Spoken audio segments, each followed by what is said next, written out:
Hello बच्चों, कैसे हो आप सब। आई होप आप सब ठीक होंगे। आज के इस सेशन में, आज के इस वीडियो में हम लोग सॉल्व करेंगे क्लास 10th मैथ का जो अनसॉल्व क्वेश्चन पेपर का सीरीज चल रहा है, उसमें 2020 में पूछे गए गणित के प्रश्न पत्र का पहला सेट है हमारे पास 822 MV। आज हम लोग उसका सेकंड पार्ट सॉल्व करेंगे। फर्स्ट पार्ट में हम लोगों ने क्वेश्चन नंबर 1 से लेकर के 4 तक सॉल्व किया है। आज हम लोग उससे आगे के प्रश्न को हल करेंगे। बने रहिए वीडियो में शुरुआत से लेकर के अंत तक, ताकि आपको हर एक प्रश्न का हल आसानी से समझ में आ सके। यह है आपका चैनल सीक्रेट यस 5 ट्यूटोरियल और मैं यस खान आपका इस चैनल में तहे दिल से इस्तकबाल करता हूं। आइए शुरुआत करते हैं आज के अपने सेशन की।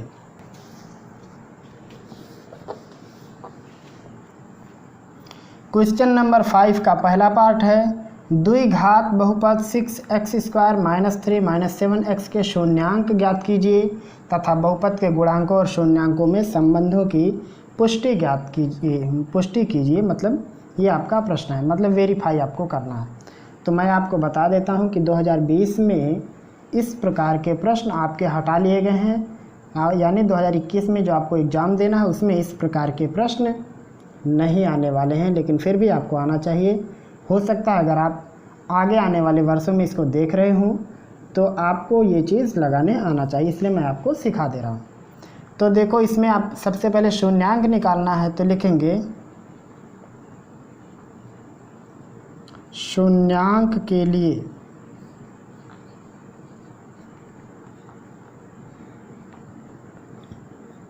क्या होगा 6x² - 3 - 7x, ये हो जाएगा 0। इसको लिख सकते हैं 6x² - 7x - 3 = 0। इसमें हम लोग क्या करेंगे, इसका जब फैक्टर करेंगे तो 6 का गुणा 3 में 18 होगा, गुणा करके 18 लाना और घटा के 7, तो 9 दूनी 18, 9 में से 2 हो जाएगा 7, तो ये हो जाएगा 6x² - 9x + 2x - 3 = 0। इसमें कॉमन हो जाएगा 3x, तो बचेगा यहाँ पे 2x - 3 और यहाँ हो जाएगा ये 2x - 3 = 0। एक कोष्ठक में हो जाएगा 2x - 3, एक कोष्ठक में हो जाएगा 3x + 1 = 0। तो एक बार पहला कोष्ठक 0 हो जाएगा, यानी लिख सकते हैं कि यदि 2x - 3 = 0 तब x = 3/2। यदि 3x + 1 = 0 तो x = -1/3। तो x की 2 वैल्यू आ गई, तो लिखेंगे इसलिए द्विघात बहुपद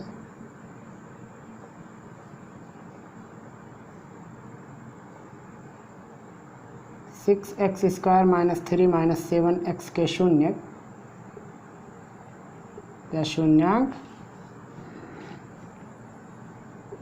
3/2, 1/3 है। 1/3 नहीं, -1/3। अब उसके बाद एक को अल्फ़ा कहेंगे और एक को बीटा कहेंगे, तो अल्फ़ा इक्वल हो जाएगा 3/2 और बीटा इक्वल हो जाएगा -1/3। किसी को भी अल्फ़ा, आप इसको अल्फ़ा इसको बीटा कह सकते हो। तो अब यहाँ से हम लोग पहले इनका योगफल निकालते हैं, तो लिखेंगे अल्फ़ा प्लस बीटा, ये हो जाएगा 3/2 - 1/3। अब ये हो जाएगा 3 का गुणा 3 में 9, 2 का गुणा 1 में 2, नीचे 3 दूनी 6, 9 में से 2 हो जाएगा 7/6। अब हम लोग लिखेंगे बहुपद से शून्यकों का योग कितना हो गया, तो जो शून्यक निकले उनका योगफल हो रहा है। अब हम लोग बहुपद से उसके शून्यकों का योग निकालते हैं, तो लिखेंगे बहुपद से शून्यांकों का योग इक्वल होता है -x का गुणांक बटे x² का गुणांक इक्वल हो जाएगा -x का गुणांक -7 है, आप देख सकते हो। x² का गुणांक 6 है, तो हो जाएगा 7/6। यहाँ देख लो, x का -7 है और x² का 6 है। ऐसे ही हम लोग गुणनफल निकाल लेते हैं सबसे पहले इसका। तो अल्फ़ा इंटू बीटा कितना होगा, 3/2 इंटू -1/3, 3 से 3 कट जाएगा तो होगा 1/2। अब लिखेंगे हम लोग बहुपद से शून्यकों का गुणनफल। बहुपद से शून्यांकों का गुणनफल। ये होता है अचर पद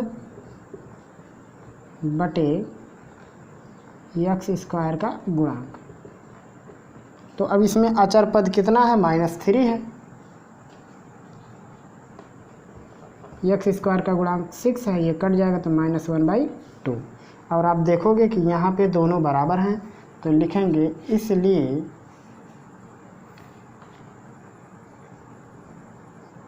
बहुपद के गुणांकों और शून्यांकों में सत्यता संबंध है, या लिख सकते हैं गुणांकों का संबंध सत्य है, शुद्ध है, सही है, कुछ भी। इस प्रकार से ये वेरीफाई होता। तो आपको इतना प्रोसेस करना, सबसे पहले आप शून्यकों को निकाल लोगे अलग अलग। एक बार आप शून्यकों का योग निकालोगे जो मिलेगा उससे, और एक बार बहुपद से। एक बार शून्यकों का गुणनफल निकालेंगे जो मिलेगा उससे, और एक बार बहुपद से। और अगर दोनों मैचिंग करते हैं तो वेरीफाई हो जाएगा। और यही है आपके क्वेश्चन नंबर 5 के का सोल्यूशन। क्वेश्चन नंबर 5 का खा है, सिद्ध कीजिए कि वृत्त पर बाह्य बिंदु से खींची गई स्पर्शियाँ केंद्र को बाह्य बिंदु से मिलाने वाली रेखा से बराबर कोण बनाती हैं। चित्र में एंगल AOB = 110 यानी 110 डिग्री है, तो कोण AP को ज्ञात कीजिए। तो सबसे पहले हमको इसमें प्रूफ करना है, तो लिखेंगे हम लोग सबसे पहले दिया है।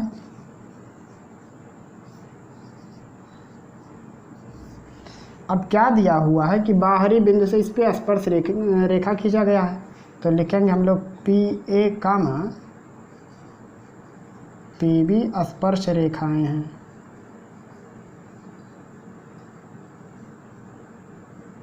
ये हमको मालूम है।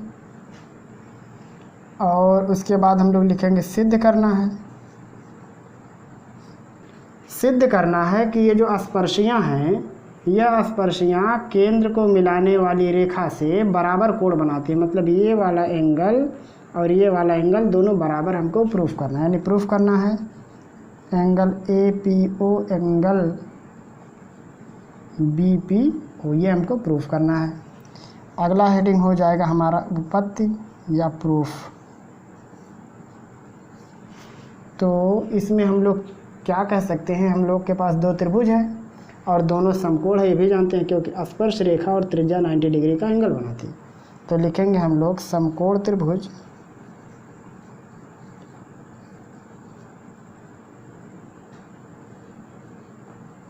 OAP तथा त्रिभुज OBP में क्या होगा, angle OAP equal angle OBP equal 90 degree, ये हो जाएगा। OA इक्वल OB ये हो जाएगा। OP बराबर OP उभयनिष्ठ हो जाएगा। तो तीन चीज़ बराबर हो गया, तो लिखेंगे इसलिए त्रिभुज OAP सर्वांगसम है त्रिभुज OBP। और जब सर्वांगसम है तो शेष अंग भी बराबर होंगे। यानी हम लोग लिख सकते हैं कि angle APO equal angle BPO, इतना हो जाएगा। और क्या हो सकता है इसमें, एंगल AOP ये वाला इक्वल एंगल BOP ये भी हो जाएगा।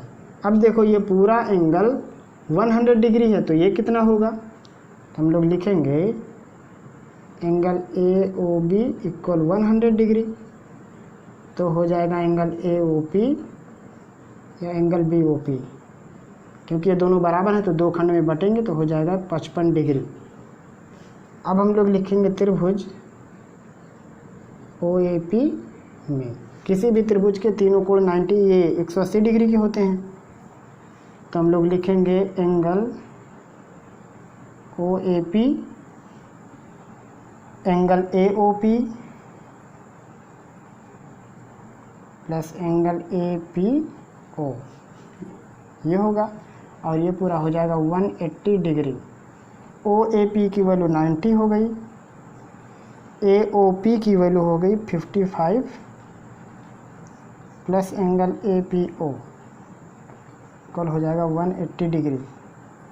तो ये हो जाएगा 145, उस साइड ले जाके घटा देते हैं, तो हो जाएगा ये एंगल APO इक्वल 180 माइनस 145 बराबर हो जाएगा 35 डिग्री। और यही है इस प्रश्न का सलूशन।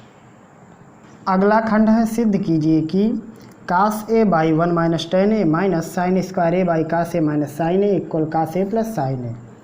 तो इसका हम लोग लेंगे लेफ्ट हैंड, यहाँ पे है cos A upon 1 minus ten A minus sine square A upon cos A minus sine A. Simple प्रश्न है, आप टेन ए को बदल दो sine A by cos A में, तो हो जाएगा ये 1 minus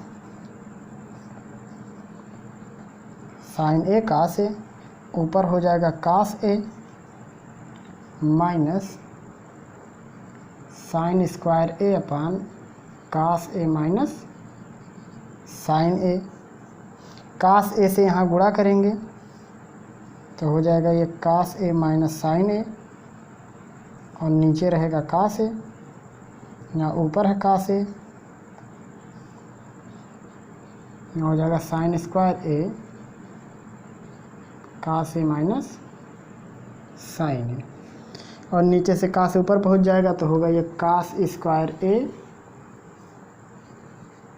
by cos A minus sine A minus sine square A upon cos A minus sine A equal हो जाएगा, देखो दोनों का बेस बराबर है, तो हो जाएगा cos square A minus sine square A upon cos A minus sine A. अब ये A square minus B square है तो ओपन करेंगे तो होगा ये cos A minus sine A upon होगा cos A plus sine A, और नीचे हो जाएगा cos A minus sine A. cos A minus sine A से cos A minus sine A cut जाएगा तो होगा ये cos A plus sine A, और यही है राइट हैंड साइड। पाँचवें का चौथा पार्ट है, माध्य ज्ञात कीजिए। ये प्रश्न थोड़ा लंबा चौड़ा था, 5-6 लाइन का, लेकिन उसका मेन टारगेट यही था कि आपको माध्य निकालना है, यानी समांतर माध्य निकालना है, तो हम बाकी पूरा छोड़ दिए हैं। ये प्रश्न यहाँ पर लिखा हुआ है। अब इसमें आप सबसे पहले जब माध्य निकालते हो तो आप यहाँ पे इंटरवल चेक करते हो, तो देखो इंटरवल ठीक है, 3 का गैप भी है, जहाँ ख़त्म हो रहा वहीं से शुरू हो रहा, जहाँ ख़त्म वहीं पे शुरू, तो इसको कंटिन्यूस कहते हैं। और अगर ऐसा हो तो फिर सवाल लगाने में कोई दिक्कत नहीं होती है। तो जब हमको इंटरवल पता होता है तो हमको एक लाइन आगे बढ़ना पड़ता है, इसको हम लोग कहते हैं x, और वो x इनका एवरेज होता है। अब एवरेज कैसे निकलता है, दोनों जोड़ के आधा कर देते हैं, तो 8 5 13 निकालना बता देता हूँ। 8 5 13 हो जाएगा, 6 6 12 1 13, 2 से भाग करेंगे तो 2 6 12 13 हो जाएगा, ये भी 2 6 12 2 5 10, इतना हो जाएगा 66.5 ऐसे। अब उसके बाद 3 3 का गैप है तो आप 3 3 जोड़ते हुए चले जाओ,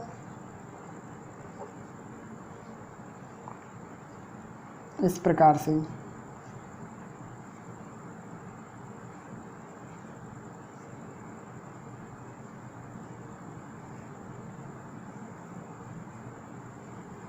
कुछ ऐसा होगा। अब उसके बाद इसको तो हम लोग एफ कहेंगे, चाहो तो एफ निकाल सकते हो, लेकिन एफ निकालेंगे तो ज़्यादा मेहनत हो जाएगा। तो हम लोग क्या करते हैं, एक और लाइन आगे आते हैं, कल्पित माध्य का सहारा लेते हैं। यहाँ पे हम लोग किसी को ए मान लेते हैं, यानी कल्पित माध्य, किसी को ए मान लो, चलो एवरेज पर जो हो 75 को मान लेते हैं। तो इस ए को मान लेते हैं 75.5। तो अगले वाले में होगा यहाँ पे x माइनस ए और इसको हम लोग कहते हैं d। तो d की वैल्यू हो जाएगी x माइनस ए। अब क्या होगा देखो, घटाओ जब इसमें तो 66 और 9 75, यानी 9 आएगा यहाँ पे माइनस में। इसको आप घटाओगे तो 6 आएगा, इसको घटाओगे तो 3 आएगा माइनस में। इसमें से इसको घटाओगे तो 0 आएगा, इसमें से घटाएंगे तो 3 आएगा, और उसके बाद इसमें से घटाएंगे तो यहाँ 6 आएगा और यहाँ आएगा 9,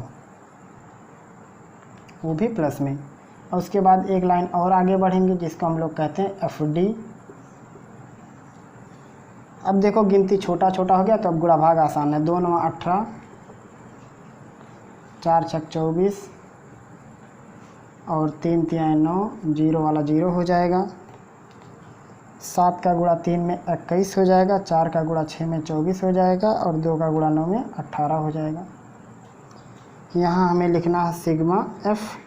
तो जब हम जोड़ेंगे तो कितना होगा, 2 4 6 7 13 8 21 3 24 4 28 2 30। उसके बाद यहाँ हमको क्या जोड़ना है, सिग्मा FD। तो इसे जब हम लोग जोड़ेंगे तो पहले हम लोग को क्या जोड़ना है, ये आप ऐसे भी देख सकते हो, प्लस 18 से माइनस 18 ख़त्म हो जाएगा, 24 प्लस 24 माइनस ख़त्म हो जाएगा। तो 21 में से 9 घटाएंगे तो कितना होगा, 12। तो अब हम लोग जब समांतर माध्य निकालेंगे या माध्य, तो होगा माध्य equal A plus sigma FD upon sigma F होगा। ए की वैल्यू हमने मानी है 75.5 प्लस FD की वैल्यू है 12 और F की वैल्यू है 30। तो कितना हो जाएगा ये, इसको अगर देखा जाए तो 6 दूनी 12 और 6 पंचे 30, तो हो जाएगा 75.5 प्लस 0.4 और जब जोड़ेंगे तो होगा ये 75.9 और यही हो जाएगा इस प्रश्न का सलूशन। क्वेश्चन नंबर 6 का पहला है, 2 अंकों की संख्या में दहाई का अंक इकाई के अंक का 3 गुना है। यदि संख्या में से 54 घटाया जाए तो अंक पलट जाते हैं, संख्या ज्ञात कीजिए। तो इस प्रश्न को आप x y मान के लगा सकते हो, x x मान के लगा सकते हो। तो हम यहाँ x वाला काम करेंगे क्योंकि आपको x y वाला लगाने की तो आदत पड़ ही गई है। तो आप देखिए इसका सलूशन,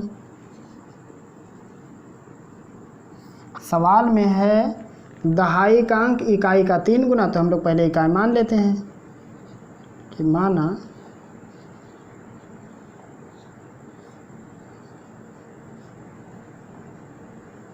इकाई का अंक इक्वल x।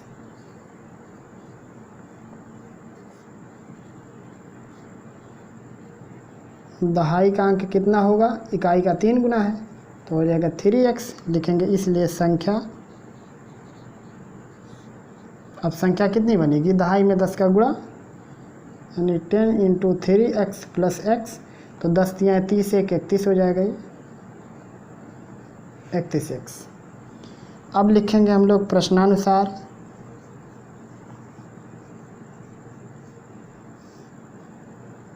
प्रश्न है कि यदि 54 घटाया जाए, मतलब अगर इसमें से हम लोग 54 घटाएं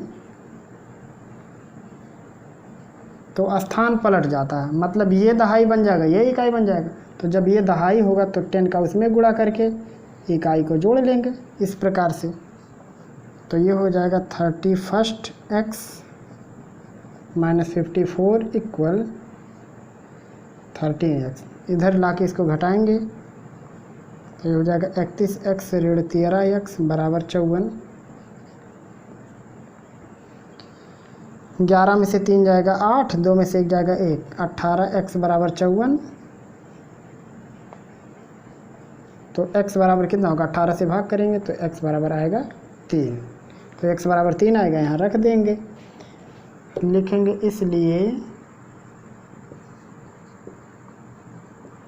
संख्या बराबर 31 इंटू 3 इक्वल 93 और यही है आपके इस प्रश्न का सलूशन। क्वेश्चन नंबर 6 का खा है एक वृत्ताकार कमरे के ऊपर अर्धगोलाकार गुंबद है, उसका कुल भीतरी आयतन 48,510 घन मीटर है तथा भीतरी व्यास उसकी महत्तम ऊंचाई के बराबर है।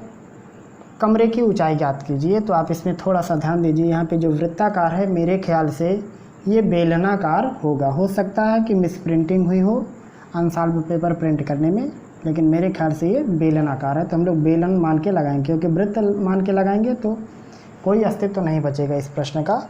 तो हम लोग मान लेते हैं कि बेलनाकार कोई कमरा है।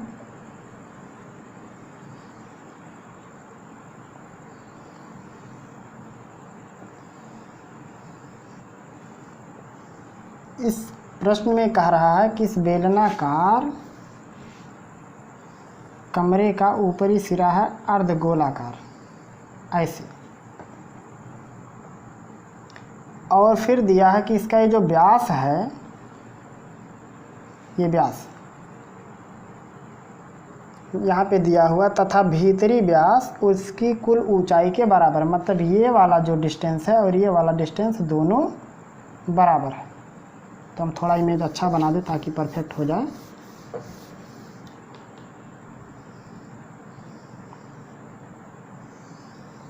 ऐसे,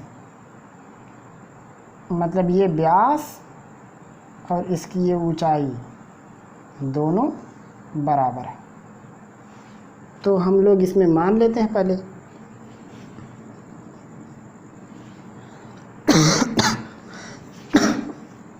हम लोग लिखेंगे माना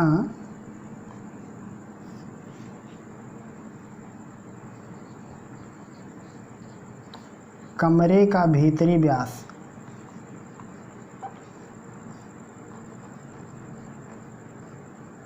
बराबर 2r, इसलिए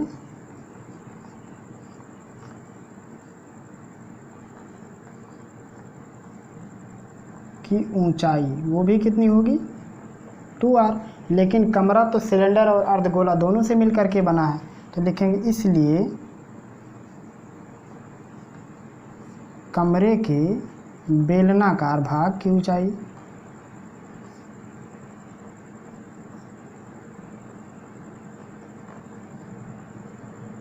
कमरे के बेलनाकार भाग की ऊंचाई कितनी होगी, वो भी होगी r। कैसे होगी देखो, पूरा 2r है। अब ये यहाँ से यहाँ तक अर्धगोला, तो ये भी उसकी त्रिज्या, ये भी त्रिज्या, तो r निकल गया, r ही बचेगा।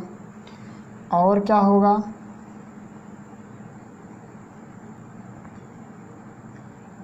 लिखेंगे अर्ध गोले की त्रिज्या, वो भी कितनी है r ही है। लिखेंगे इसलिए कमरे का आयतन बराबर होगा बेलनाकार भाग का आयतन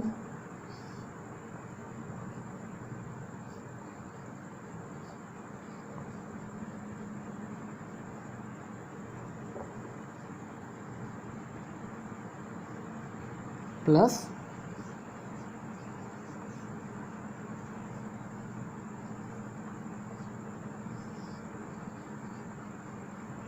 अर्धगोलाकार भाग का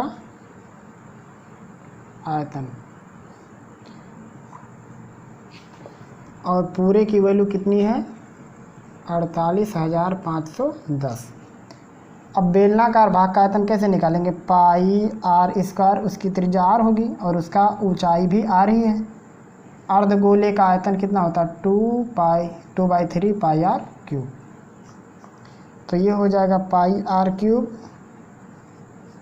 plus 2/3 pi r cube equal 4000, ये 48,510। तो हो जाएगा 3 एकम 3 2 5 हो जाएगा। तो ये हो जाएगा पाई आर क्यूब और यहाँ रहेगा 5/3 इक्वल 48,510। 3 का गुणा 5 का भाग हो जाएगा, तो होगा ये पाई आर क्यूब इक्वल, जब 3 से गुणा करेंगे तो 0, 3 एकम 3, 3 5 15, 3 8 24 1 25, 3 चौक 12 2 14 और नीचे 5 हो जाएगा। अब 5 से जब भाग करेंगे तो 5 दूनी 10, बचेगा 4, 5 9 45, 5 5 0 5 36। उसके बाद पाई की वैल्यू 22/7 होती है, आर क्यूब हो जाएगा 22/7 मतलब 7 का गुणा 22 से भाग, तो 2910।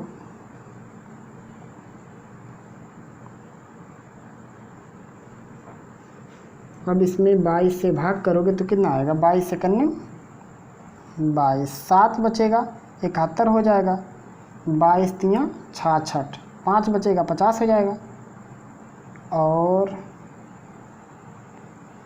22 दूनी 44, 6 बचेगा, और 22 तियाँ 66 गुणे 7, आर क्यूब हो जाएगा। 7 से इसमें गुणा करो, 7 6 42, ये सारी यहाँ 22 तियाँ 66, यहाँ 3 रहेगा। 7 से जब गुणा करेंगे तो 7 तियाँ 21, 7 दूनी 14 2 16, 7 तियाँ 21 1 22, 7 1 7 2 9।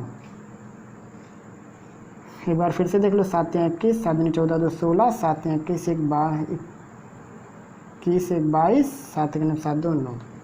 तो आर इक्वल हो जाएगा, इसका घनमूल होता है 21 सेंटीमीटर हो जाएगा इसकी त्रिज्या। एक बार पहले आप 21 का घन करके मिला लो, सही है कि नहीं। तो 21 से करने में 21, 21 दूनी 42 2 44, फिर 21 का करेंगे, 21 से करने में 21, 21 चौक 84 2 86, 8 होगा, 21 चौक 84 और 8 92। तो ठीक हमारा, लेकिन हमको निकालना क्या है, कमरे की ऊंचाई निकालना है। लिखेंगे इसलिए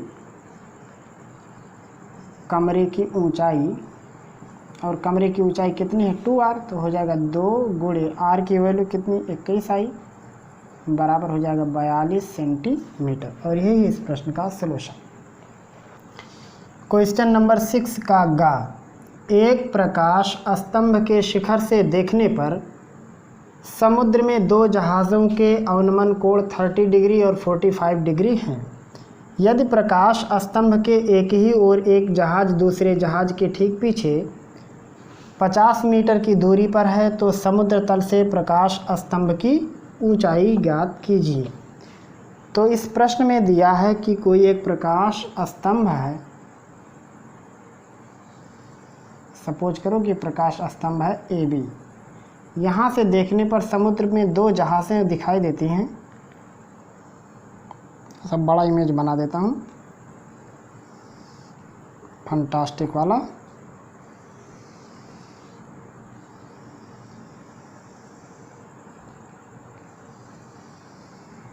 इस प्रकार से एक जहाज़ मान लो सी है और एक डी, कह रहा दोनों जहाज़ एक दूसरे से 50 मीटर दूरी पर हैं। प्रश्न में यहाँ से देखने पर अवनमन कोण 30 और 45 आते हैं। तो जो दूर होगा वो छोटा होगा, जो करीब होगा वो बड़ा होगा।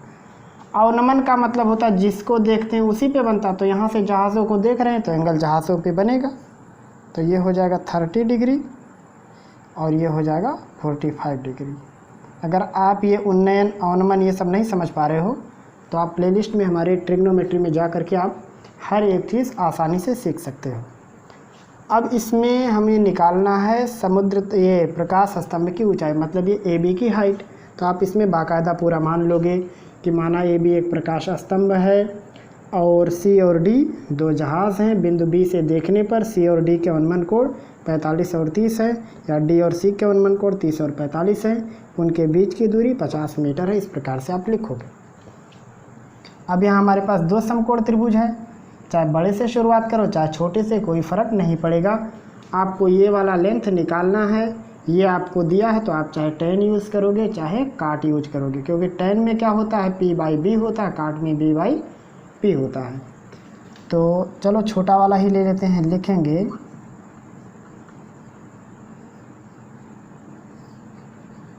समकोण त्रिभुज CAB में tan 45 डिग्री इक्वल होगा AB/AC। tan 45 डिग्री की वैल्यू 1 होती है तो हो जाएगा 1 इक्वल AB अपान AC। तो अगर गुणा कर देंगे तो हो जाएगा AB इक्वल AC। ये हमारे पास एक इक्वेशन है। अब हम लोग बड़े वाले में आते हैं, लिखेंगे समकोण त्रिभुज, नाम लिख सकते हैं DAB। इसमें आएंगे, लिखेंगे tan 30 डिग्री इक्वल AB अपान AD होगा। tan 30 की वैल्यू होता है 1 अपान √3। ये हो जाएगा AB। AD को दो पार्ट में लिखेंगे, एक होगा CD और एक होगा AC, क्योंकि पूरा AD दो खंड में बटा हुआ है। उसके बाद क्या होगा, इसका एक में गुणा करेंगे तो होगा CD प्लस AC इक्वल, इसका √3 में गुणा करेंगे तो होगा ये √3 AB। अब जो CD है उसकी वैल्यू मालूम है 50 है, और AC की वैल्यू जानते हैं, AC AB के बराबर है, तो AC की जगह पर AB लिख देंगे, इक्वल होगा √3 AB। आप यहाँ लिख भी सकते हो कि समीकरण 1 से। अब AB को उस साइड ले जाके घटाएंगे तो होगा ये 50 इक्वल √3 AB माइनस AB, तो होगा 50 इक्वल AB कामन लेंगे तो होगा √3 माइनस 1। तो AB की वैल्यू निकालने के लिए इसका भाग हो जाएगा।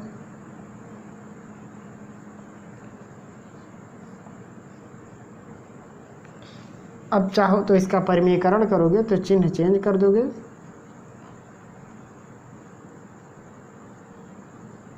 तो इक्वल हो जाएगा ये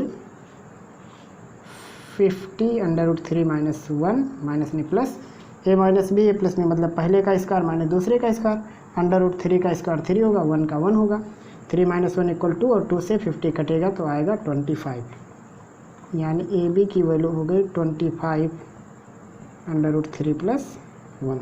और चाहना तो √3 की वैल्यू रख देना, और वो भी आपका आंसर रहेगा, ये भी आपका आंसर रहेगा। आप यूनिट लिखोगे मीटर। और यही है क्वेश्चन नंबर 6 के थर्ड पार्ट का सलूशन। क्वेश्चन नंबर 6 का फोर्थ पार्ट, निम्न सारणी से माध्यिका और बहुलक ज्ञात कीजिए। ये भी प्रश्न बहुत बड़ा था, लेकिन मेन टारगेट यही था, तो इसलिए हम इतना ही लिखे हैं। एक में दिया है जीवन काल घंटों में और एक में लैंपों की संख्या। आप यहाँ पे कंटिन्यूटी चेक कर सकते हैं। 2000 पे समाप्त, 2000 से स्टार्ट, 2500 पे समाप्त, 2500 से स्टार्ट। तो इस प्रकार से आप देख रहे हो मैच कर रहा, मतलब lower limit higher limit matching कर रही है। बीच बीच में 500 का डिफरेंस भी है, तो ये भी ठीक है। तो यहाँ पे माध्यिका और बहुलक दोनों निकालना है। तो जब आपको माध्यिका निकालना है तो संचयी बारंबारता तो निकालना ही पड़ेगा, तो उसके लिए एक कॉलम तो और बनाना पड़ेगा। लिखेंगे संचयी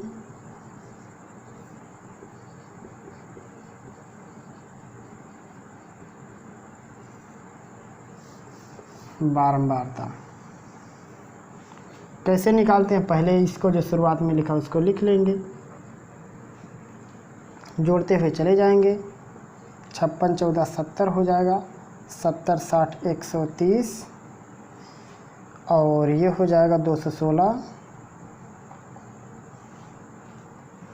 और उसके बाद 74 जोड़ेंगे तो 74 86 10 90 290 हो जाएगा। 62 जोड़ेंगे तो 2 9 6 15 2 1 3 हो जाएगा, और 48 जोड़ेंगे तो हो जाएगा ये 400। तो सबसे पहले माध्यिका की बात हम लोग करते हैं, तो लिखेंगे माध्यिका के लिए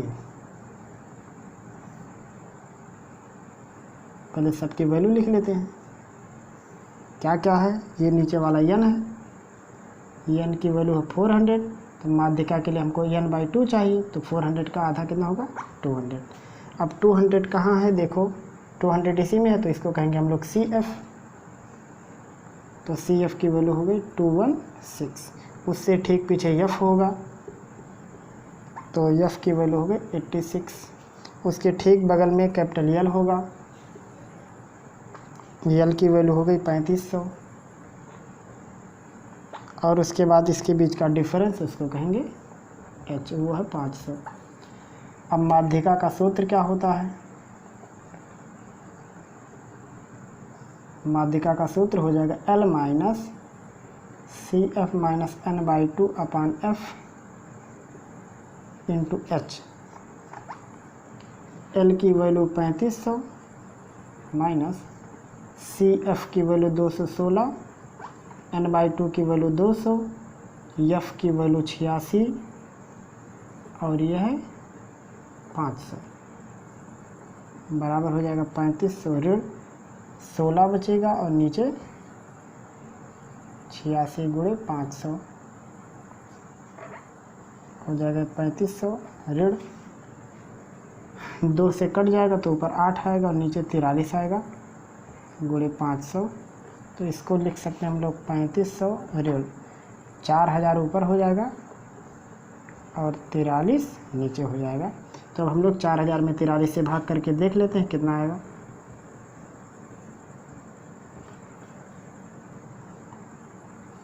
नौ बार जाएगा ये, 9 3 27, 9 चौक 36, 2 38, 10 में से 7 जाएगा 3, 9 में से 8 जाएगा 1 0। उसके बाद 3 बार जाएगा ये, 3 बार जाएगा ही, 3 3 9, 3 चौको 12, 1 बचेगा, यहाँ लगेगा दशमलव तो 0 हो जाएगा, एक और 0 लगेगा तो यहाँ 100 हो जाएगा और यहाँ 2 बार जाएगा यानी लगभग 93.2 होगा ये। तो हो जाएगा ये 3500 ऋण 93.02 बराबर। जब घटाएंगे तो इसको हम लोग ऐसा मान के घटा सकते हैं, ये देखो 3500.00। तो 10 में से 2 जाएगा 8, तो यहाँ 9 बचेगा, 9 में से 0 जाएगा 9 होगा यानी 98 हो गया पॉइंट। अब यहाँ 9 होगा, यहाँ भी 9 होगा, तो 9 में से 3 जाएगा 6 बचेगा, यहाँ बचेगा 9, 9 में से 9 जाएगा 0 और ये बचेगा 4 3 यानी 3406.98। ये हो जाएगा इस सारणी का माध्यिका।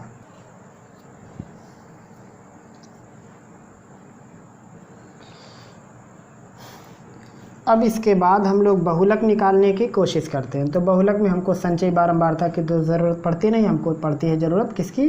फ्रीक्वेंसी की। और जो सबसे बड़ी फ्रीक्वेंसी होती है उसको कहते हैं हम लोग F1। तो हम लोग लिखेंगे बहुलक के लिए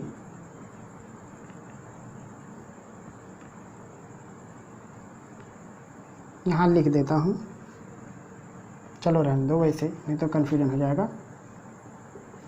F1 की वैल्यू कितनी है? 86। तो शुरुआत 0 से करते हैं।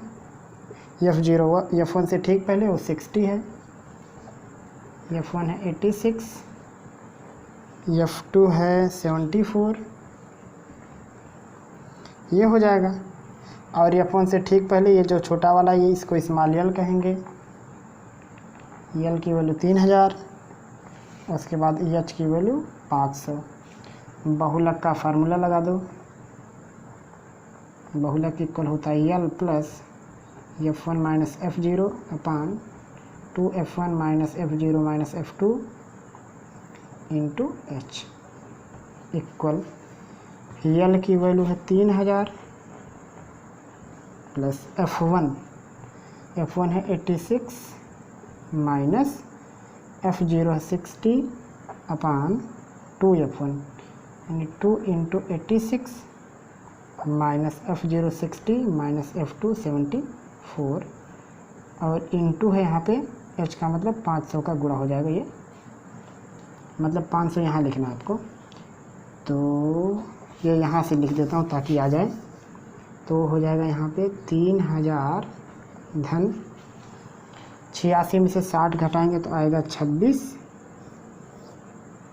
और नीचे 86 में 2 से गुणा करेंगे तो 2 6 12, 2 6 16, 17, 172 हो जाएगा माइनस इन दोनों को जोड़ेंगे 74 और 60 को तो हो जाएगा 134 गुणे H की वैल्यू 500 बराबर हो जाएगा 3000 धन 26 घटाएंगे तो 12 में से 4 जाएगा 8, यहाँ बचेगा 6 में से 3 जाएगा 3 गुणे 500 हो जाएगा ये 3000। 2 से कट सकता है ये, तो ऊपर बचेगा 13, नीचे 19, तो 13 बचे 65, इतना हो जाएगा। और नीचे 19, तो बराबर इसको लिख सकते हैं 3000 धन 19 से भाग करेंगे जब किसमें 6500 में, ये यहाँ करके देख लेते हैं।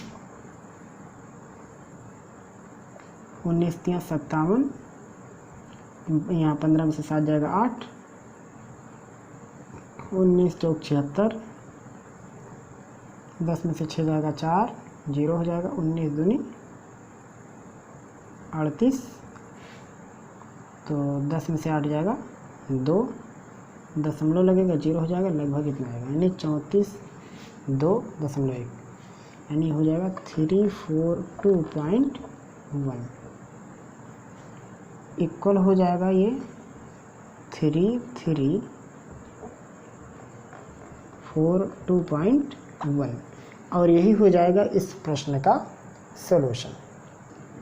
क्वेश्चन नंबर 7 का फर्स्ट है, युगपत समीकरणों के युग्म 3x + y - 12 = 0 और x - 3y + 6 = 0 को ग्राफीय विधि से हल कीजिए तथा उस त्रिभुज का क्षेत्रफल ज्ञात कीजिए जो रेखाएं x अक्ष के साथ बनाती हैं।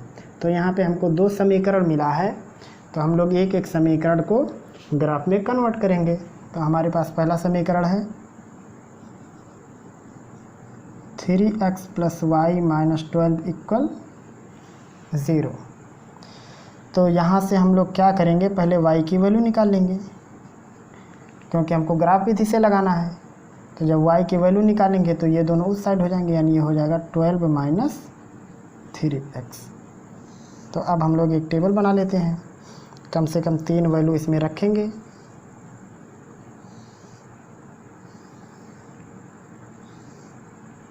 और ज़्यादा से ज़्यादा तो कुछ भी कर सकते हैं, लेकिन कम से कम 3 रखेंगे, एक में x एक में y। x की वैल्यू रखेंगे, y आता जाएगा।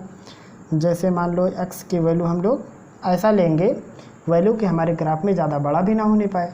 तो जैसे मान लो हम x की वैल्यू लिख लिए 3, तो 3 × 9 हो गया, और 12 में से 9 जाएगा 3। हम x की वैल्यू 4 ले लिए, तो 3 × 4 = 12, y 0 हो जाएगा।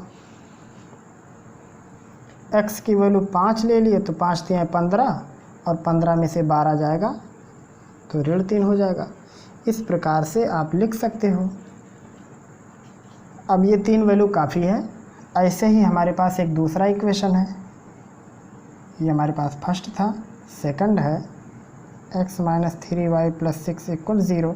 अब यहाँ से x की वैल्यू निकाल लेते हैं, किसी की भी वैल्यू निकाल के हल किया जा सकता है।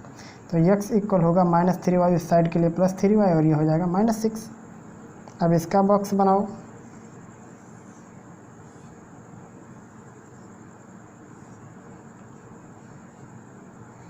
y की वैल्यू रखेंगे, x की वैल्यू आएगी।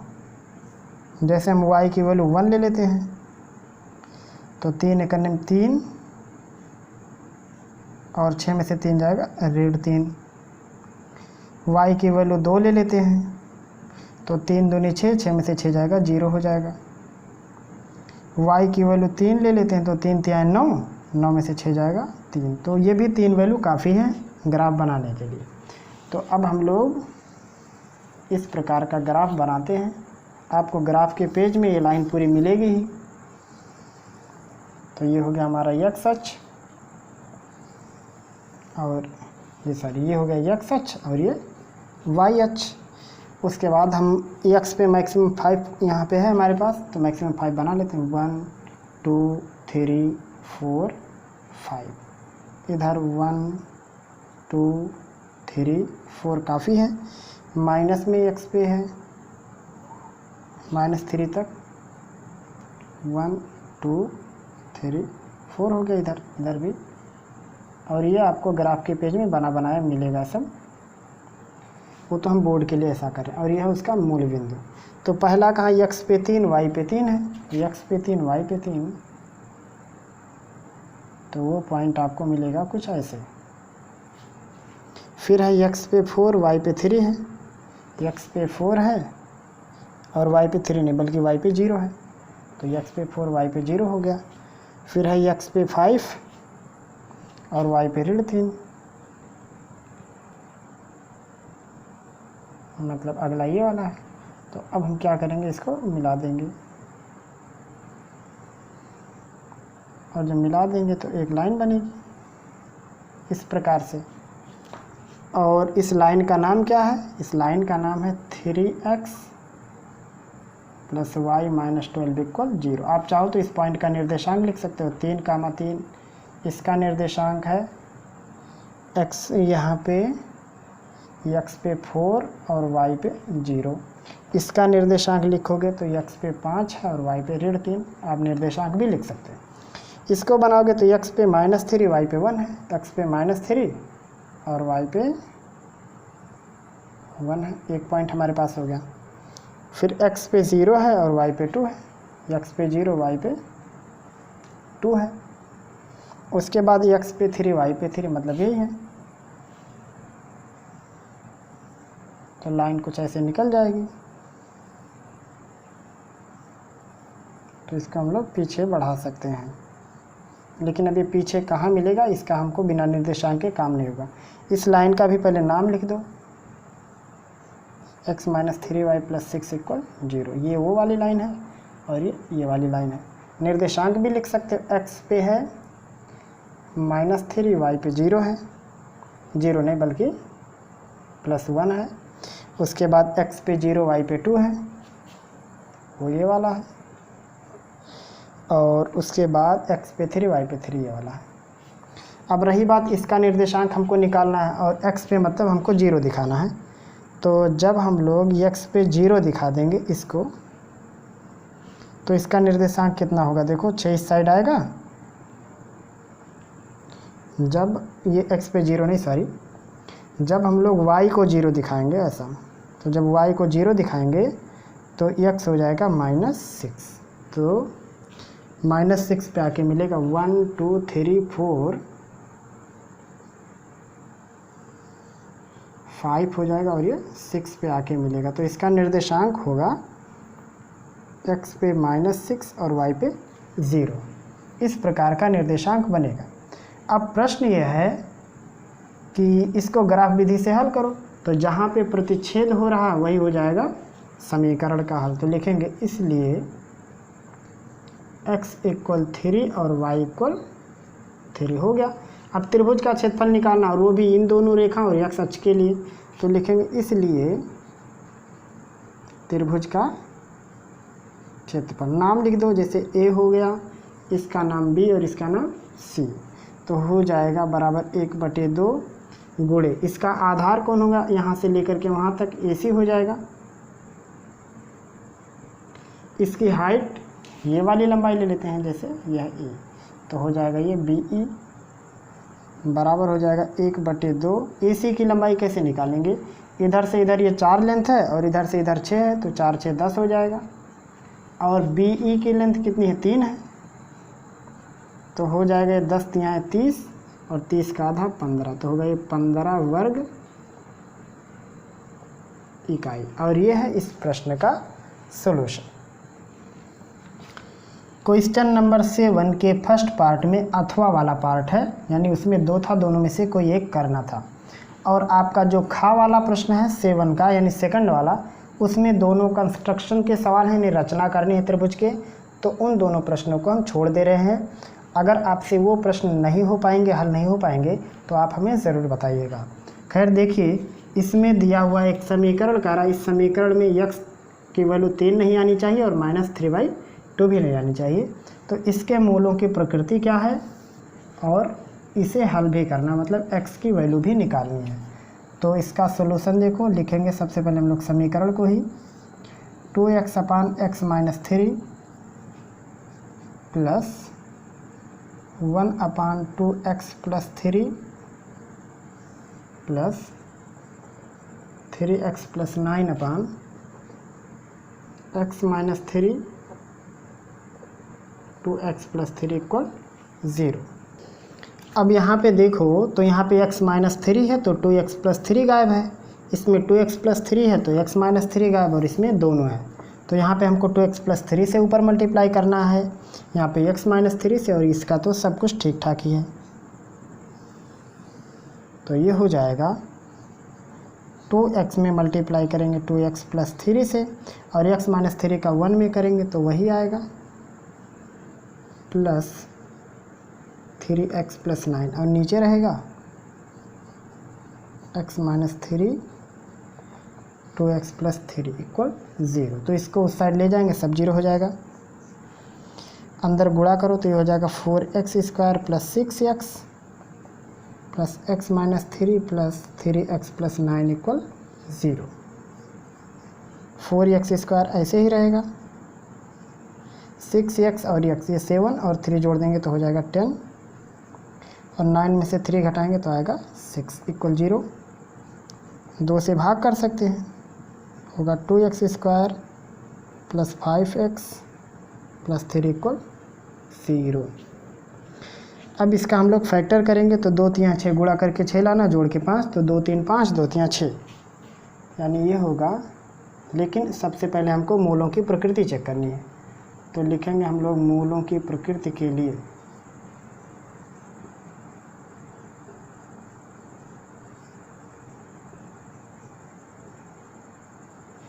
a की वैल्यू हो जाएगी 2, b की वैल्यू 5 और c की वैल्यू 3।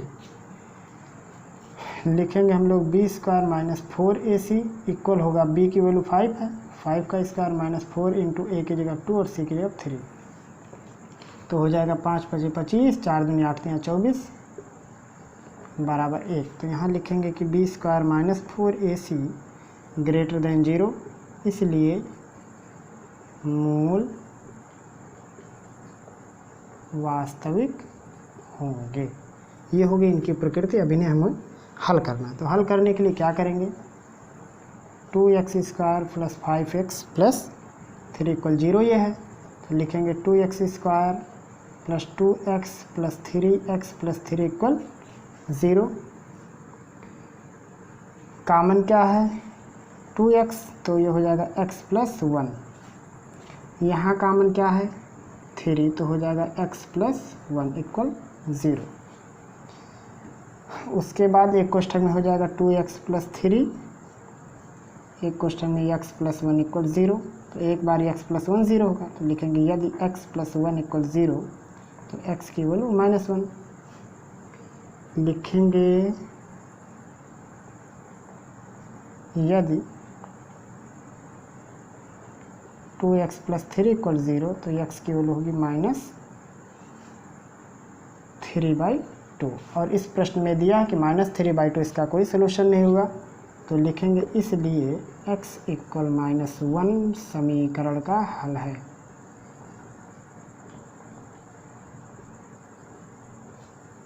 यहाँ लिखेंगे अमान्य, क्योंकि सवाल में खुद दिया है -3/2 नहीं हो सकता है। ये था आज का हमारा प्रश्न पत्र, जो कि 2020 में कक्षा 10वीं के गणित में पूछा गया। 822 MV यानी पहला वाला सेट था। इसका हम लोग आज सेकंड पार्ट सॉल्व कर रहे थे। फर्स्ट पार्ट में हमने कुल क्वेश्चन नंबर 1 से 4 तक सॉल्व किया था। सभी पार्टों को हमने उसमें सॉल्व किया है, कोई भी पार्ट छोड़ा नहीं गया है। और आज हम लोग क्वेश्चन नंबर 5 से लेकर के क्वेश्चन नंबर 7 तक सॉल्व किए हैं, एक भी खंड नहीं छोड़े हैं। हाँ, क्वेश्चन नंबर 7 में जो दूसरे खंड में जो 2 अथवा करके प्रश्न थे, दोनों कंस्ट्रक्शन के प्रश्न हैं, त्रिभुजों से संबंधित हैं, मतलब उसमें त्रिभुज की रचनाएं वगैरह करनी है, तो उसको आप शायद कर ले जाओगे, और अगर आप नहीं कर पाएंगे तो आप हमको ज़रूर बताएंगे। तो फिर मिलेंगे हम लोग जल्द ही अगले पार्ट अगले सेशन में। तब तक पढ़ते रहिए, अपनी तैयारी और भी बेहतर तरीके से करते रहिए। हमें दीजिए इजाज़त। खुदा हाफिज़।